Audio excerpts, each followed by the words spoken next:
नमस्कार।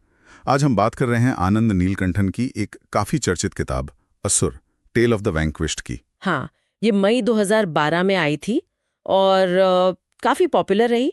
लगभग 500 पन्ने हैं इसमें। जी, और इसका सबसे अनोखा पहलू है रामायण को रावण और भद्र, जो एक आम असुर है, उनके नजरिए से देखना। बिल्कुल, मतलब कहानी का दूसरा पहलू। हाँ, तो हमारे पास कुछ समीक्षाएं हैं और उनके आधार पर हम इस अलग दृष्टिकोण, जिसे कुछ लोग रावणायण भी कह रहे हैं, उसे थोड़ा समझने की कोशिश करेंगे। जरूर, देखते हैं कि ये हारा हुआ पक्ष क्या कहता है। तो सबसे पहले ये नया नजरिया क्या है, मतलब हारने वालों की कहानी कहने का क्या मतलब है यहाँ? देखिए, मुख्य बात ये है कि ये असुरों की कहानी है, जिन्हें आमतौर पर खलनायक माना जाता है। उन्हें यहाँ देवों या आर्यों की जीत के शिकार के तौर पर दिखाया गया है। अच्छा। सामाजिक टिप्पणी भी है, जैसे जाति व्यवस्था पर या फिर सांस्कृतिक टकराव पर। ये दिलचस्प है। और रावण का किरदार, उसे कैसे दिखाया गया है? सिर्फ एक राक्षस या कुछ और? नहीं, राक्षस से कहीं ज्यादा उसे मानवीय भावनाओं के साथ दिखाया गया है।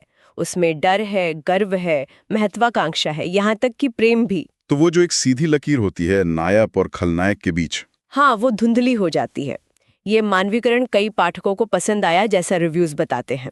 लेकिन क्या ये चित्रण पूरी तरह सफल रहा?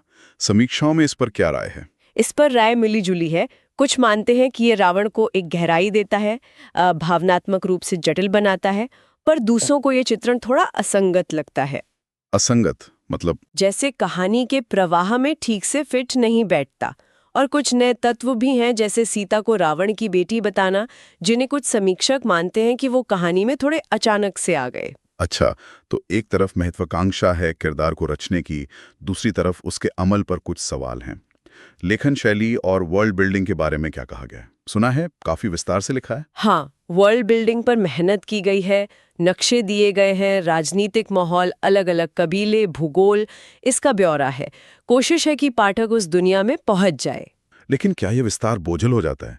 किताब लंबी भी तो है। बिल्कुल, यही एक आलोचना है। लगभग 500 पन्नों की किताब कुछ पाठकों को जरूरत से ज्यादा लंबी और धीमी लगी।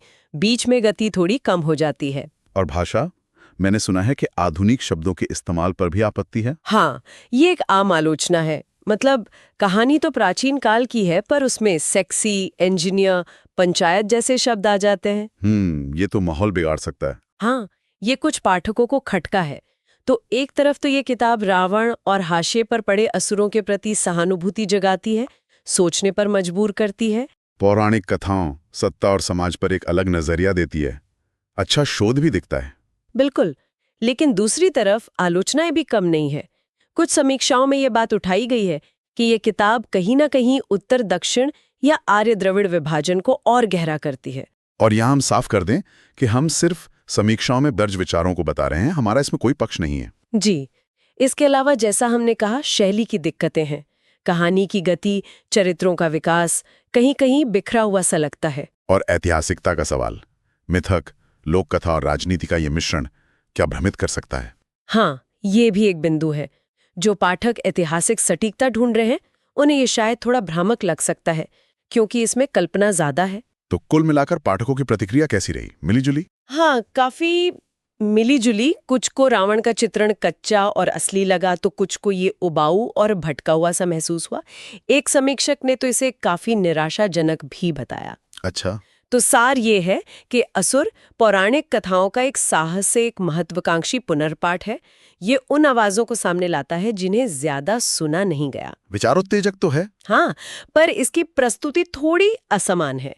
गति, भाषा का प्रयोग और कुछ वैचारिक झुकाव जो पाठकों को लग सकते हैं, वो अनुभव को प्रभावित कर सकते हैं। तो ये किताब किनके लिए ज्यादा उपयुक्त होगी? शायद उनके लिए जो पौराणिक कथाओं में वैकल्पिक नजरिया ढूंढ रहे हैं, जो सामाजिक राजनीतिक पहलुओं में रुचि रखते हैं, या स्थापित नायकों की एक अलग छवि देखना चाहते हैं। और किनके लिए नहीं?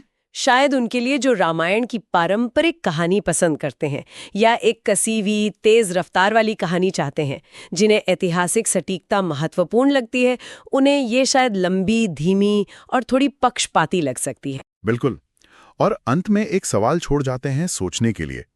क्या इस तरह की पौराणिक कथाओं की जो नई व्याख्याएं आ रही हैं, वे हमें इतिहास को देखने और नायकों को समझने के हमारे अपने तरीकों पर सवाल उठाने के लिए मजबूर करती हैं? ये सोचने